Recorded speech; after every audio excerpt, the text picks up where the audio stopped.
Mi nombre es Benjamín López Rodríguez. Mi socia es Manuela Pérez Gómez. La empresa que representamos es Bifa, botanas y frituras con mi socio. Tradicional, botanera, el chip,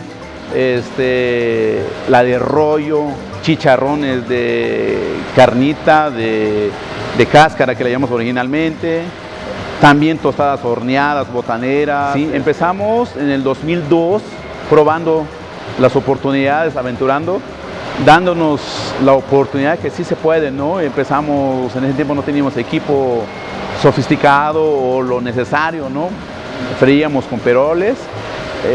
Hoy en día la máquina que tenemos de punta, podemos hablar de máquina de punta porque ya para mí es un gran éxito que en Chiapas tenemos esto, ¿no? Y ya fabricamos en forma, hoy en día, gracias a Dios y gracias a la oportunidad de ustedes, que hoy en día el gobierno del estado que nos haga da esta oportunidad de que conozcan quiénes somos, de dónde somos, qué hacemos.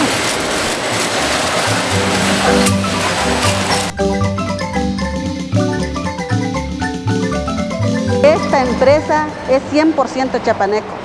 Lo hacemos con las manos chiapanecas, realmente. Nosotros somos Chiapas original, porque nuestros productos son de calidad 100% chiapaneco. Pues hoy en día que vimos y solicitan, por ejemplo, la marca Chiapas, ¿no?